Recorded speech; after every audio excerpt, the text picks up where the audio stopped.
Salut à tous, c'est Motargeek pour URFPV. On se retrouve aujourd'hui pour parler de ce gros ToothPick 5 pouces. Alors c'est vrai que c'est assez paradoxal de dire ToothPick pour un 5 pouces, surtout si on se réfère à la définition initiale de Kebab sur le ToothPick, qui veut que ce soit des petits quads de 3 pouces et moins. Quoi qu'il en soit, on a quand même des bras là qui sont très fins, qui ressemblent donc à des cure-dents, et on est sur un build ultra léger. Donc comme d'habitude, ce que je vais faire, c'est que je vais vous montrer les différents composants et le montage sur le banc, même si je vous les ai déjà tous donnés dans un article que j'ai déjà publié sur le blog il y a quelques temps. Donc vous l'aurez compris, c'est pas un BNF, c'est pas le BNF de chez BetaFPV. Ils nous avaient envoyé le châssis et les moteurs alors qu'il n'y avait pas encore le BNF de sortie.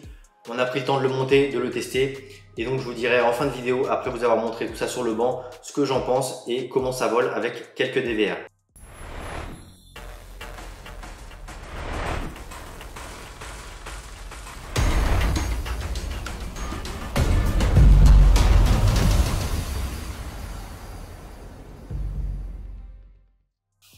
Donc voilà le petit X-Night. Donc avant de s'attaquer au spec et au packaging rapidement et surtout de le démonter, on va en profiter pour jeter un œil aux mensurations. Donc ce qu'on va faire, c'est qu'on va le peser. Donc c'est un X-Night 5 pouces spécial édition.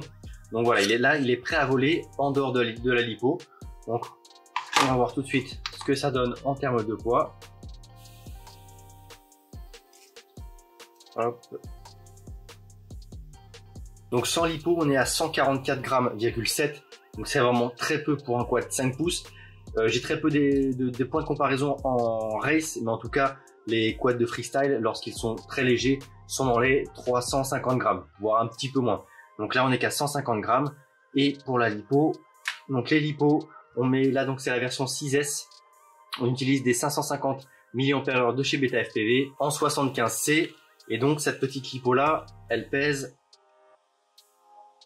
106,1, donc en toute logique, avec le quad dessus, on est à 250 grammes tout pile. Donc ça, c'est pas mal pour les pays comme les États-Unis où la législation impose d'enregistrer ses quads lorsqu'on est à plus de 250 grammes. Donc voilà, là on peut encore peut-être un petit peu tirer sur le poids pour avoir plus léger, puisque là, voyez, on a du velcro qui protège les fils des bras et tout un tas d'autres choses. Donc voilà, on est sur un quad qui est vraiment très très léger, 250 grammes tout pile en ordre de vol. Et juste comme ça, voilà, à titre de comparaison, là je vous mets donc un 5 pouces de freestyle, le Gravity de chez Fred Dosh. Et on peut voir que l'anthrax de moteur à moteur en diagonale est légèrement moins. On est donc sur un châssis ici de classe 200. Voilà, donc c'est vraiment petit châssis puisqu'on est un type de châssis en pod. Voilà, tout est au milieu. Les moteurs sont espacés de 200 mm d'espace, donc ça fait 20 cm tout pile, et donc c'est vraiment pas encombrant. Donc avant de le démonter quand même, je vais vous montrer à quoi ressemble le packaging. Hop, on le met de côté. Donc il a été livré dans cette petite boîte. Là on peut voir, donc ils appellent ça, voilà, ils mettent que c'est le V2, ils l'appellent le SE sur leur site. Donc c'est le X-Night, et donc c'est livré dans une jolie boîte avec une notice d'assemblage. Très simple, mais c'est bien fichu et ça a le mérite d'exister. De toute façon, je vais vous montrer comment ça a été monté. Là, on n'a pas installé la plaque de protection qui vient se mettre sous la lipo pour lorsqu'on atterrit comme un bourrin. Cette plaque de protection, elle vient avec, voilà, hop, de chaque côté, on en a 4, des pads en mousse comme ça, voilà, on en met, et il y a les autres. Et ça permet de protéger un petit peu la lipo. Ce que je vais faire, c'est que je vais vous montrer, on a aussi également un petit peu de visserie. Ce que je vais faire, c'est que je vais vous montrer, on a aussi une petite carte BetaFPV avec donc les QR codes qui renvoient vers la page Facebook et la page de support sur le site officiel. Donc ce X-Night SE, il est fait pour accueillir des moteurs, voilà, des moteurs un petit peu petits, donc avec ici du 12x12 ou 16x16 en M2, alors que la V1, donc le non SE, lui permet d'avoir des moteurs un petit peu plus gros, avec des trous de montage avec 16 ou 19x19 et surtout avec des vis de type M3. Et donc la version 1, BetaFPV était sympa, ils nous en ont envoyé aussi une version. Donc si ça vous intéresse de le gagner en giveaway, n'hésitez pas à nous le faire savoir. Donc même boîte et exactement le même contenu. Donc on retrouve la plaque de protection qui sert à protéger la lipo, la bottom plate avec, alors est-ce qu'on va réussir à faire la mise au point? Vous pouvez voir le carbone creusé pour pouvoir mettre des vis à tête fraisée. qui comme ça ne viennent pas abîmer la lipo ici sur le dessous. Donc ça c'est la top plate, et là on a la bottom plate avec tous les écrous press-notes, les écrous aveugles déjà installés, donc ça c'est super pratique. Top plate, bottom plate et l'hypopad plate, le tout on est sur du 1,5 mm. Donc voilà, c'est un joli packaging hein, comme ça. Et juste en dessous, comme tout à l'heure, la même notice. Voilà, très simple, très efficace. La même petite plaque. Les petits pads gélatineux qui servent à protéger la lipo, elle, de la bottom plate, juste là, qui sont installés sur notre version. Et donc ensuite, voilà les bras. Comme vous pouvez le voir, les bras sont nettement plus gros au bout. Et on a des trous beaucoup plus gros pour du M3 et également plus espacés lorsqu'on est en 19 par 19. Donc c'est pas du carbone chanfreiné, mais on reste quand même sur un carbone T700 qui a l'air de bonne qualité et relativement robuste, même si on est sur des bras fins.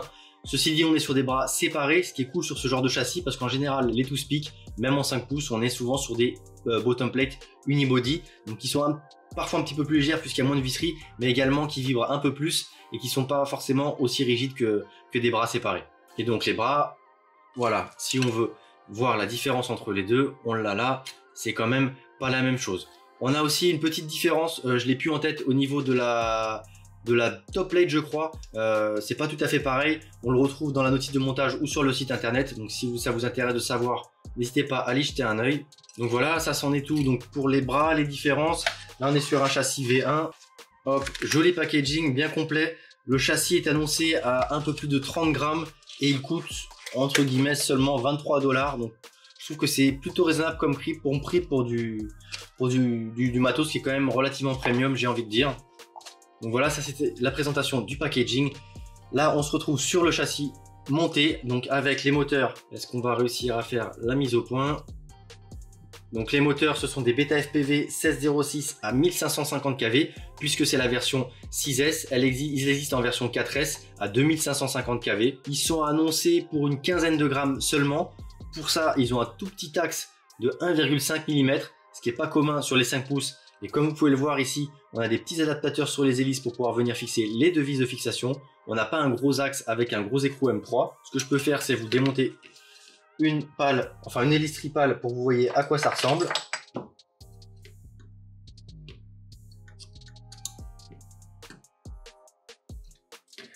Les vis qui sont fournies ici sont très courtes et ça m'est déjà arrivé sur un crash d'arracher l'hélice. Coup de bol, j'ai pas foiré le pas de vis ni sur le moteur ni sur l'hélice, mais c'est bon à savoir que peut-être des vis un chouïa plus longues, ça pourrait être pas mal, en faisant attention tout de même de pas venir mettre la vis dans le bobinage. Donc voilà, là on voit le moteur d'un petit peu plus près, ils sont jolis, noir et bleu comme ça, moi je trouve ça vraiment sympa.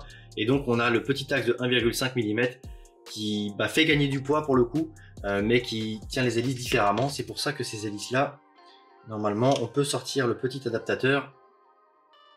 Bon là il est bien clipsé dedans, mais on peut l'utiliser sur un moteur classique de 5 pouces avec un gros axe. Donc ça c'en est tout. Je vais refixer rapidement l'hélice. Quoique ce sera plus pratique sans hélice pour vérifier l'intérieur du quad. Donc je vais démonter toutes les hélices. Et donc les hélices, je vous en ai pas parlé, pas de la marque, mais je vous l'avais mis dans l'article sur le blog. Ce sont des Gemfan 51-25, donc en tripale. On peut aussi mettre des 50-20. C'est en tout cas ce que Beta FPV conseille, ces deux types d'hélices là. Ça vole pas trop mal, je vous en parlerai un petit peu plus après.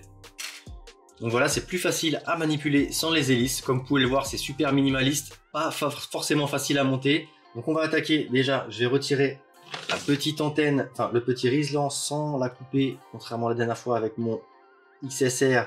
Voilà, le riselant qui maintient la petite antenne de chez SpeedyBee aux couleurs de Ouïa FPV, ça c'est plutôt sympa, ça a de la gueule. Donc la canopie, c'est la canopie mini officielle de chez Beta FPV, plastique moulé relativement rigide, il a pris quelques bûches, on l'a pas encore cassé. Elle peut accueillir un Cadix Vista, alors après ça rentre déjà au chausse-pied, donc j'imagine qu'il faut peut-être rajouter des entretoises. Personnellement j'ai plus trop envie de voler en analogique, donc pour le moment on le laisse comme ça, mais si je peux, je pense que je le passerai sur une Cadix Nebula pour gagner un peu de poids, même si la qualité n'est pas géniale, on verra. Parce que c'est vrai que ces petits moteurs, malgré le rapport poids-puissance qui est pas mal, on sent qu'il ne faut pas leur en mettre beaucoup plus en termes de poids.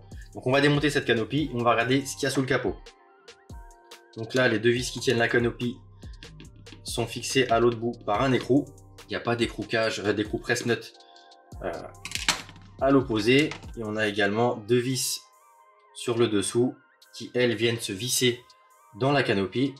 Donc elle ne bouge pas, elle ne vibre pas, elle est bien fixée aux 4 coins. La dernière fixation est ici avec un tournevis cruciforme. Hop, voilà, alors on va pas trop tirer, vous allez voir que ça rentre au chausse-pied. La petite vis cruciforme, elle est là.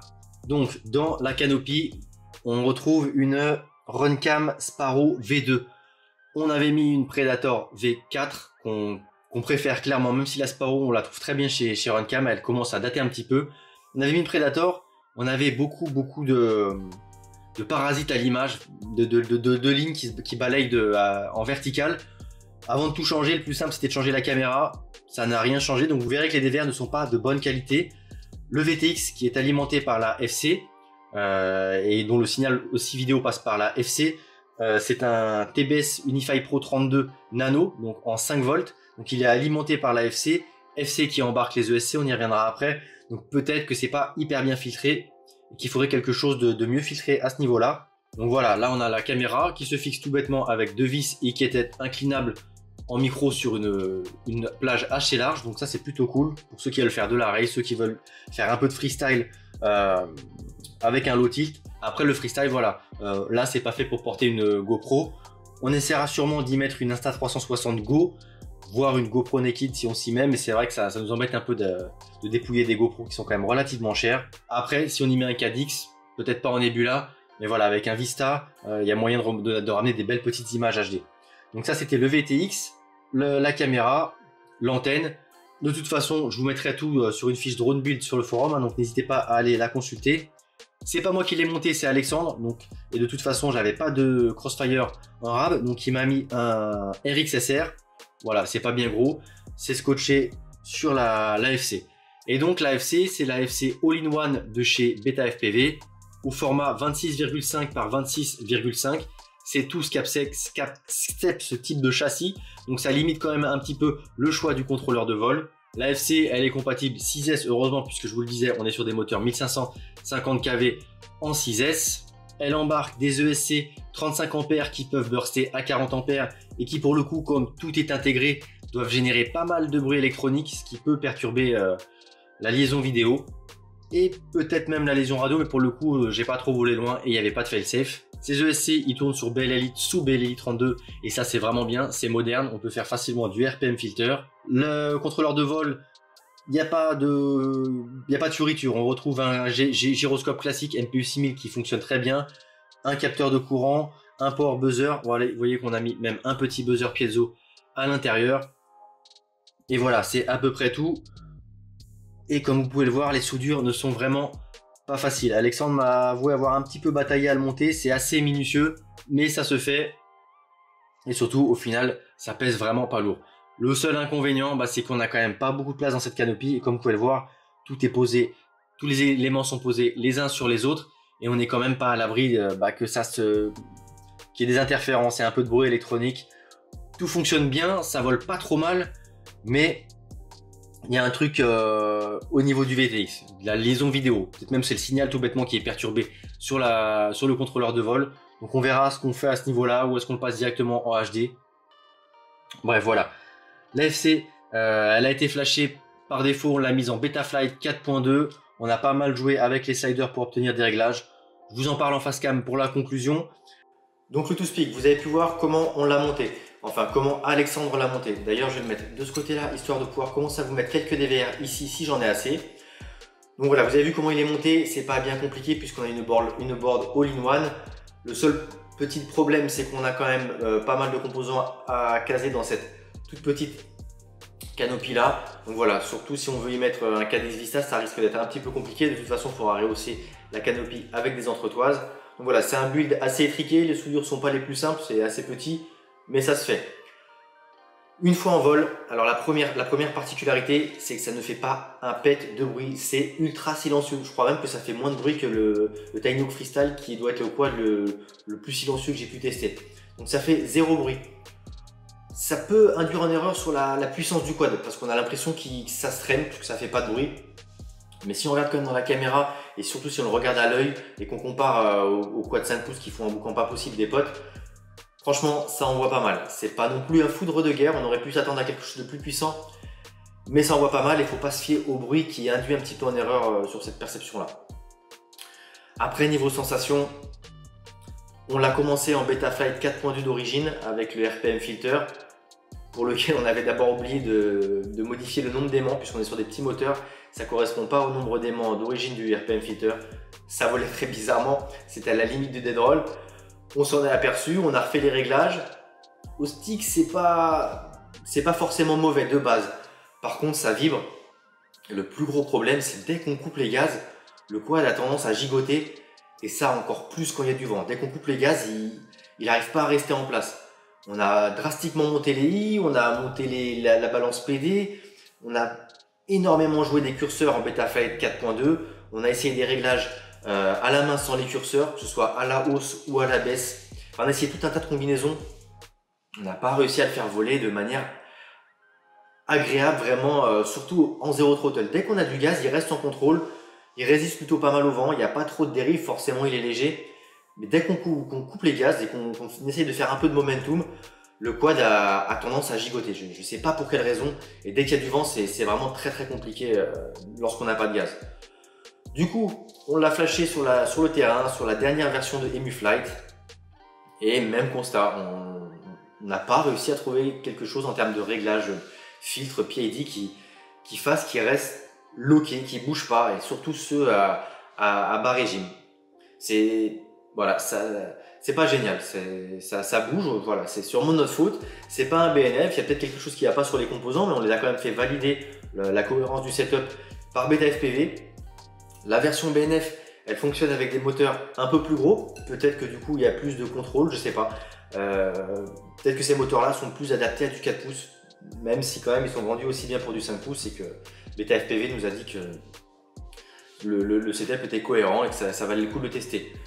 Je leur ai demandé s'ils avaient des réglages sur un build identique, que ce soit pour Betaflight ou EmuFlight. J'attends toujours la réponse. Je ne sais même pas s'ils en ont déjà fait, s'ils en ont déjà testé. Donc c'est un petit peu dommage. Après, ça reste sympa quand même voilà, pour voler pour du pur plaisir. De toute façon, c'est du dévers. Donc, il est hors de question d'y mettre une caméra GoPro, hein, ce serait beaucoup trop lourd. Ou peut-être une Naked, il faudrait voir. Ou même une Insta360. Mais l'avantage avec la Insta360, c'est que ça devrait, en termes de stabilisation, gommer les vibrations qu'on a. Donc voilà, c'est pas un gros coup de cœur. Le gros avantage, je dirais quand même à ce type de quad, c'est que ça fait pas de bruit. C'est quand même plus péchu qu'un pouce pic. Après, on peut faire des 3 pouces qui sont quand même très performants.